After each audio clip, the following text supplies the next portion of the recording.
यह है हमारी पृथ्वी, यह है हमारे सोलर सिस्टम की बाउंड्री, और इस बाउंड्री के बाहर यहां पर है नासा का वॉयेजर 1 स्पेस प्रोब। वही स्पेस प्रोब जो 70 के दशक से एक गोल्डन रिकॉर्ड में हम पृथ्वीवासियों की तस्वीरें और आवाजें लेकर दौड़ रहा है। अब you know what's weird about this? अभी हाल ही में नासा ने हमसे इतने दूर मौजूद इस प्रोब में एक सॉफ्टवेयर अपडेट इंस्टॉल किया है। पर सवाल है आखिर कैसे? हम पृथ्वीवासी यहां पर कंप्यूटर में भी एक सॉफ्टवेयर अपडेट इंस्टॉल करते हैं तो उसमें 1760 दिक्कतें आती हैं। इतनी पिन पॉइंट एक्यूरेसी और बिना किसी ग्लिच के नासा वालों ने यह कारनामा कैसे करके दिखाया? और ऊपर से 70s के दशक की टेक्नोलॉजी पर चलने वाले वॉयेजर की स्टोरेज कैपेसिटी इतनी कम है कि उसमें इस सिंपल सी फोटो को डालने के लिए भी उसे इतना ज्यादा ब्लर होने तक कंप्रेस करना पड़ेगा, और तब जाकर शायद वो इसके कंप्यूटर में अपलोड भी हो पाए। तो ऐसे में नासा वालों ने एक पूरा का पूरा सॉफ्टवेयर अपडेट इतने कम स्टोरेज स्पेस में आखिर समाया कैसे?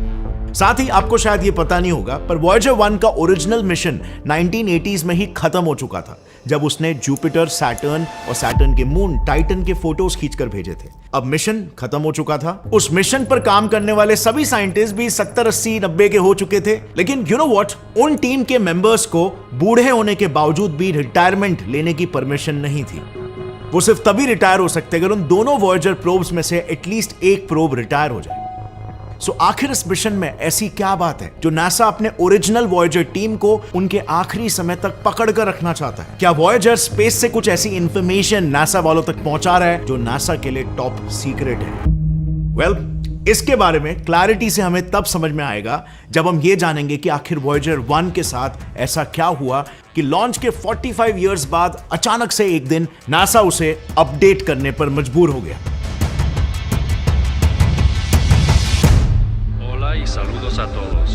Greetings and friendly wishes to all who may encounter this Voyager and receive this message.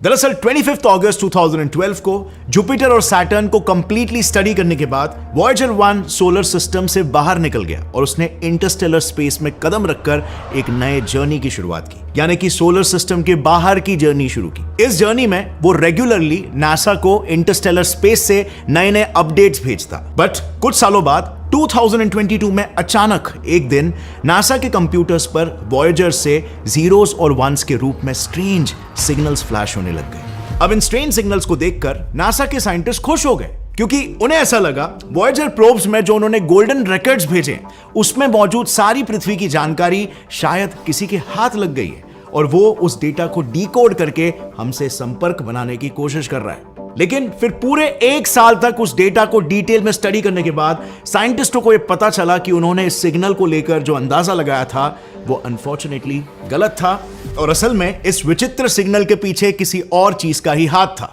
Now wait, let me explain. देखो, नासा के वॉयेजर प्रोब्स में टोटल 3 ऑनबोर्ड कंप्यूटर्स हैं। पहला, फ्लाइट डेटा सिस्टम, जो वॉयेजर पर लगे सभी साइंस इंस्ट्रूमेंट से डेटा को कलेक्ट करके स्टोर करता है। दूसरा है attitude articulation control system, AACS, जो वॉयेजर की अलाइनमेंट और पोजीशन को कंट्रोल करता है। और तीसरा है उसका main computer command system, CCS, जो इन दोनों सिस्टम्स के साथ वॉयेजर के सभी सिस्टम को कंट्रोल करता है। तो जब वॉयेजर ब्रह्मांड में दौड़ रहा होता है तब ये तीनों सिस्टम्स इंडिविजुअली वॉयेजर के सेंसर से डेटा को कलेक्ट करके उसे बाइनरी कोड, यानी कि इस तरह के जीरोस और वंस के रूप में कन्वर्ट करते हैं, और फाइनली जब ये डेटा इकट्ठा हो जाता है तो फिर इस बाइनरी कोड को एक TMU, जो कि टेलीमेट्री मॉड्यूलेशन यूनिट नाम का एक डेटा ट्रांसमिशन डिवाइस है, उसके जरिए पृथ्वी पर भेज देता है, जिसके बाद पृथ्वी पर बैठे वॉयेजर प्रोजेक्ट के बूढ़े साइंटिस्ट फिर उसे मिलकर डिकोड करते हैं। अब रिसेंटली हुआ क्या कि वॉयेजर के इन सिस्टम्स में 2 मेजर प्रॉब्लम्स आ गए। पहली प्रॉब्लम यह थी कि इन 3 ऑनबोर्ड कंप्यूटर्स में से AACS, यानी कि वॉयेजर 1 को दिशा दिखाने वाला कंप्यूटर ही खराब हो गया। वो प्रॉपर्ली TMU के साथ कम्युनिकेट नहीं कर पा रहा था, और इसी इनकरेक्ट कम्युनिकेशन की वजह से नासा के सिस्टम पर कंटिन्यूअसली जीरोस और वंस का एकदम रैंडम सिग्नल फ्लैश होने लगा। और दूसरी प्रॉब्लम यह थी कि वॉयेजर के कम्युनिकेशन एंटेनास को पृथ्वी की तरफ पॉइंट करने वाले उसके थ्रस्टर्स भी धीरे धीरे खराब हो रहे थे। एक्चुअली में वॉयेजर में ऐसे छोटे फ्यूल पाइप से फ्यूल इग्नाइट होकर थ्रस्टर्स में जाता है, लेकिन इसमें प्रॉब्लम यह होती है कि थ्रस्टर्स के हर फायरिंग के बाद जो फ्यूल बर्न नहीं होता वो उन पाइप्स में जमा होने लगता है। और अब जैसे कि हम सब जानते हैं वॉयेजर 1 1977 में लॉन्च हुआ था और तब से लेकर आज तक यानी कि ऑलमोस्ट 46 इयर्स से कंटिन्यूअसली उसके थ्रस्टर्स फायर कर रहे हैं और इस वजह से इन पाइप्स में इतना कचरा जमा हो गया है कि उसके थ्रस्टर्स करीब करीब फेल होने के कगार पर पहुंच चुके थे। और अब अगर ये थ्रस्टर्स पूरी तरह से काम करना बंद कर देते तो नासा वॉयेजर के एंटेनास को पृथ्वी की तरफ पॉइंट नहीं कर सकता था और ये उसके लिए एक बहुत बड़ा सेटबैक होता था। बेसिकली मिशन के ऑब्जेक्टिव्स मीट नहीं हो पाते। अब फ्रेंड्स, हाल ही में आपने ये नोटिस किया होगा हमारे मोस्ट रीसेंट वीडियोस में हम एक डीप मैसेज डाल रहे हैं जिसे आप अपनी लाइफ में प्रैक्टिकली यूज कर सकते हो और अपनी लाइफ को एम्पावर कर सकते हो। क्योंकि लेट्स बी ऑनेस्ट, साइंस के नॉलेज का प्रैक्टिकल यूज अगर नहीं करे लाइफ को बेहतर बनाने में तो फिर क्या ही फायदा। ग्रोथ के अलावा और जिंदगी में है ही क्या। Growth is life and life is growth. So गौर करने वाली बात यहां पर यह है कि इस पूरे मिशन में नासा साइंटिस्टों की पक्की प्लानिंग के बाद भी बहुत से ऐसे प्रॉब्लम्स आ गए जो एकदम अचानक से और अनप्लान्ड थे और कोई इसके लिए प्रिपेयर्ड ही नहीं था। और नासा साइंटिस्टों को रियल टाइम में इन प्रॉब्लम्स के सॉल्यूशंस को खोजना पड़ा, ऐसे क्रिएटिव सॉल्यूशंस जिनके बारे में पहले कभी उन्होंने नहीं सोचा था, वो भी टाइम क्रंच में। वेल, यू नो व्हाट, हमारी लाइफ में भी एग्जैक्टली यही होता है। स्कूल्स में पढ़ाई हम सिलेबस की करते हैं लेकिन जिंदगी के एग्जाम में हमेशा क्वेश्चंस आउट ऑफ सिलेबस ही आते हैं और इसीलिए आज भी कई लोग एकेडमिक डिग्रीज रखकर भी अनएम्प्लॉयड है और कई लोग बिना डिग्रीज लिए भी सुपर सक्सेसफुल है। पता है ये सारे लोगों में कॉमन क्या है और पता है मोस्ट लोग आज के दुनिया में क्यों फेल हो जाते हैं, क्यों वो लाइफ के ऑब्स्टेकल्स में अटक जाते हैं और क्रिएटिव सॉल्यूशंस नहीं ला पाते हैं अपने प्रॉब्लम्स को सॉल्व कर पाने के लिए। फिर वो प्रॉब्लम्स चाहे करियर के हो, fitness, relationship, mental health etcetera, क्योंकि वो बचपन से ही, स्कूल से ही, सोसाइटी के कंडीशनिंग से ही ट्रेंड है सिर्फ और सिर्फ एक ही दिशा में सोचने के लिए, इनसाइड द बॉक्स और इनसाइड द बुक सोचने के लिए, जो माइंडसेट प्रॉब्लम सॉल्विंग के लिए यूनिक और इफेक्टिव आइडियाज नहीं लाके देता, क्रिएटिव सॉल्यूशंस नहीं लाता। ये एक बड़ा ट्रैप है और इससे हमें हर हाल में बचना है। क्रिएटिव प्रॉब्लम सॉल्विंग आज लाइफ की सबसे बड़ी स्किल बन गई है जिस पर आपकी सक्सेस और खुशी दोनों आधारित है और इसमें एक्सपर्ट बनने का सिर्फ एक ही रास्ता है, अपने नॉलेज के रेंज को बढ़ाना, जो मैसेज हमें हमारी सोसाइटी नहीं देती अनफॉर्चुनेटली। हमें कहा गया है स्पेशलाइजेशन करो, जनरलाइजेशन नहीं करो। Don't be a jack of all trades and master of none. But अगर आप इतिहास के सभी सक्सेसफुल लोगों को देखोगे जिन्होंने कुछ भी आउट ऑफ द वर्ल्ड किया है, वो सब मल्टीपल फील्ड्स के एक्सपर्ट रहे हैं, पॉलीमैथ रहे हैं। इनफैक्ट टॉप 5 कंपनी के सीईओज और 80% फॉर्च्यून 500 कंपनीज के सीईओज में भी यही खूबी है। यही लोग दुनिया को चलाते हैं और सबसे एक कदम आगे रहते हैं। फैक्ट यहां पर यह है फ्रेंड्स कि क्रिएटिविटी निकलती ही है आपके generalise knowledge in different domains में से। जितने ज्यादा डोमेन्स का नॉलेज या एक्सपीरियंस उतनी ज्यादा आपकी प्रॉब्लम सॉल्विंग एबिलिटी, क्योंकि उतने ज्यादा न्यू और यूनिक आइडियाज, थॉट्स और फंडामेंटल्स के कनेक्शंस आप बना पाओगे, जिसे ही फंडामेंटली कहते हैं creative thinking. It's just being able to connect things और कनेक्शन के लिए नॉलेज का, आइडियाज का, पर्सपेक्टिव्स का रेंज बड़ा होना चाहिए। सो आपके लिए मेरा बस एक मैसेज है, अगर आप साइंस बैकग्राउंड से हो, थोड़ा बिजनेस और इकोनॉमिक्स में भी इंटरेस्ट लाओ, थोड़ा मैनेजमेंट रीड करो, एक टीम को लीड करो किसी प्रोजेक्ट या असाइनमेंट में, साइकोलॉजी सीखो और कनेक्शन के लिए थोड़ा फिजिक्स के कायदे कानून सीखो, थोड़ा डिजाइन और आर्ट सीख लो, मानव इतिहास जानो। और आप शुरुआत सिर्फ नॉन फिक्शन बुक्स पढ़ने, इंटरेस्टिंग वीडियोस या डॉक्यूमेंट्रीज देखने से या गूगल पर क्वेश्चंस टाइप करने जैसे इजी स्टेप से भी कर सकते हो। जिस तरह एक बिजनेस में कॉम्प्लीमेंट्री स्किल्स वाले पार्टनर्स कंपटीशन से कंपनी को एक स्टेप आगे रखते हैं, उसी तरह लाइफ में कॉम्प्लीमेंट्री सब्जेक्ट्स का नॉलेज होना आपको सबसे यूनिक, कंपटीशन से एक कदम आगे और वैल्यूएबल बनाएगा। क्योंकि फ्रैंकली स्पीकिंग आज के इंस्टा रील्स के जमाने में कोई इस पर ध्यान भी नहीं दे रहा है और सबसे बड़ी बात, हम सब वो नया कुछ सीखने में खुश रहेंगे, क्योंकि ग्रोथ से ज्यादा, अपनी क्यूरियोसिटी को सेटिस्फाई करने से ज्यादा मैंने पर्सनली खुशी आज तक किसी काम में एक्सपीरियंस नहीं की। और आई थिंक उन सुपर सक्सेसफुल लोगों ने भी नहीं जो 70-80 के एज में भी आज तक 10 घंटा काम कर रहे हैं। So let's all aspire to ask more questions, learn more about our world and aim to reach our true human potential.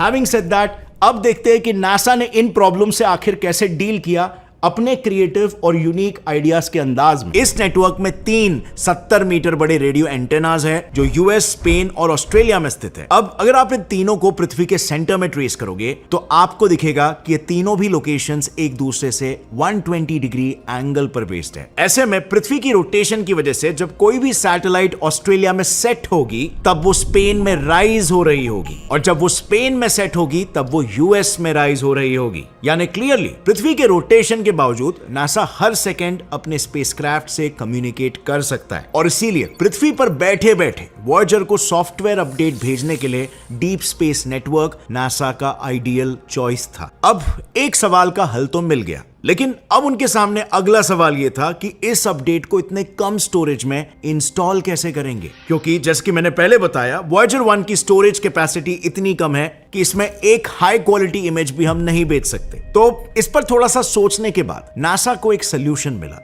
जो सुनने में जितना सिंपल था उतना ही डिफिकल्ट था उसे अप्लाई करना। उन्हें एक ऐसा कोड लिखना था जो कम स्पेस लेकर भी कंप्यूटर और थ्रस्टर्स दोनों के प्रॉब्लम्स को सॉल्व करे। एंड वेरी अनबिलीवेबली ऐसा एक कोड बनाने का आइडिया उन्हें कंप्यूटर के कीबोर्ड से आया। यस, एक्चुअली जैसे पीसी पर repeated task like cut and paste के लिए शॉर्टकट कीज इस्तेमाल किए जाते हैं, वैसे ही उन्होंने अपने कोड में भी वॉयेजर के रिपीटेड टास्क जैसे कि thrusters firing, taking picture, sending back data, pointing spacecraft to Earth, इनके लिए शॉर्टकट्स लिख दिए। और फिर इन शॉर्टकट्स को वॉयेजर 1 पर लगे सिस्टम्स जिस लैंग्वेज को समझने के लिए डिजाइंड है यानी असेंबली लैंग्वेज में लिखकर कोड को छोटा किया। बेसिकली असेंबली लैंग्वेज एक हार्डवेयर बेस्ड लैंग्वेज है जो डायरेक्टली वॉयेजर 1 पर लगे हार्डवेयर को कंट्रोल करती है, जबकि आज के सभी लैंग्वेजेस सॉफ्टवेयर बेस्ड है। और यही वजह है कि नासा अभी भी अपने पुराने एम्प्लॉइज को पकड़कर रखना चाहती है, क्योंकि लेट्स से अगर उसने इन रिसर्चर्स की जगह किसी और सॉफ्टवेयर डेवलपर को हायर कर लिया तो उसे इस हार्डवेयर लैंग्वेज को समझने के लिए जीरो से शुरुआत करना पड़ेगा। उसे कोड लिखने के पहले यह समझना होगा कि उस वॉयेजर में कौन से हार्डवेयर है, उस पर कितने कंपोनेंट्स है, वो काम क्या करते हैं और किससे किससे कैसे कनेक्टेड है। और इसीलिए नासा ने अपने वही पुराने रिसर्चर्स की मदद से ही वो कोड डिजाइन किया। अब कोड तैयार होने के बाद बारी थी उसे वॉयेजर 1 तक भेजने की, लेकिन उसके पहले उनके सामने एक फाइनल क्वेश्चन बचा था कि उन्होंने लिखा हुआ ये शॉर्ट कोड काम ही करता है या नहीं।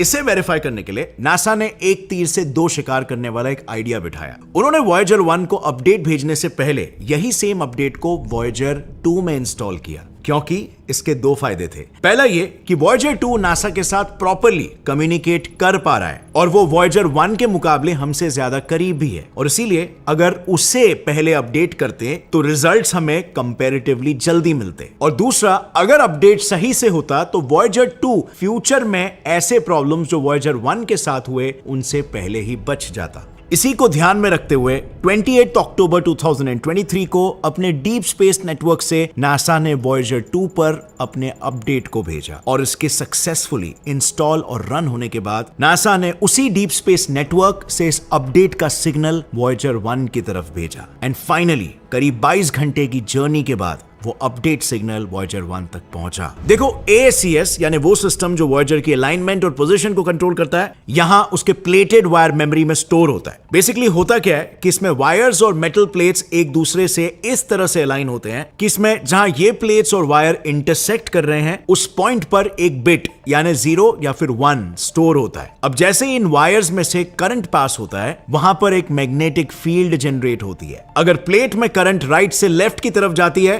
तो मैग्नेटिक फील्ड ऐसे क्लॉकवाइज घूमती है और वहां 0 स्टोर होता है, और अगर करंट का डायरेक्शन लेफ्ट से राइट है तो मैग्नेटिक फील्ड ऐसे एंटी क्लॉकवाइज डायरेक्शन में घूमती है और वहां पर 1 स्टोर होता है। यानी कि आप देख सकते हो कि कौन सा बिट स्टोर होगा वो कंप्लीटली करंट के डायरेक्शन पर डिपेंड करता है, और नासा के इस अपडेट ने इसी करंट के डायरेक्शन को बदल दिया, जिसकी वजह से मैग्नेटिक फील्ड की डायरेक्शन चेंज हो गई और बिट फ्लिप हो गए, और फिर उसमें नया अपडेट इंस्टॉल हुआ। इंस्टॉल होते ही उसमें लिखे शॉर्टकट कीज ने थ्रस्टर्स की फायर फायरिंग, टेकिंग पिक्चर और सेंडिंग बैक डेटा जैसे टास्क को ऑटोमेशन पर डाल दिया और थ्रस्टर्स इससे एक ही डायरेक्शन में फायर होने लगे। एंड दिस इज हाउ पृथ्वी पर बैठे बैठे भी नासा ने वॉयेजर 1 में एक बड़े अपडेट को इंस्टॉल कर लिया। बट शायद आपको पता नहीं होगा, बट नासा वालों ने पहली बार वॉयेजर को अपडेट नहीं किया है। इसके पहले भी 3 बार नासा ने समय समय के रिक्वायरमेंट के हिसाब से वॉयेजर को इसी तरह से अपडेट किया है। 1990s में जब वॉयेजर नेपट्यून के पास पहुंचा,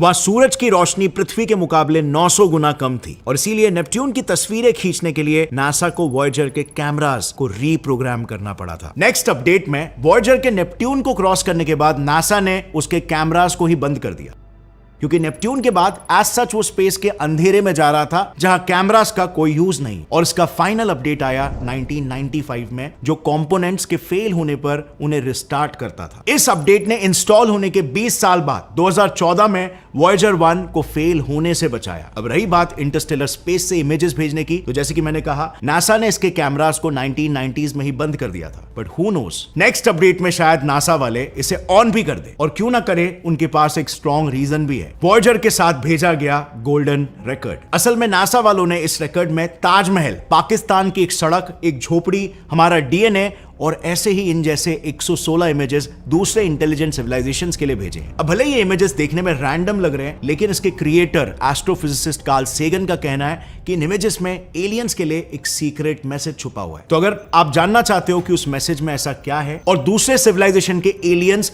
कैसे करके इस मैसेज को डिकोड कर पाएंगे, तो मैंने ऑलरेडी इस पर एक डिटेल्ड वीडियो बना दिया है, जिसे आप यहां पर क्लिक करके देख सकते हो। बहुत ही इंटरेस्टिंग कॉन्सेप्ट है, आपको मजा आएगा। बहुत जल्द अगले वीडियो में फ्रेंड्स, तब तक के लिए as always stay curious and keep learning. Jai Hind.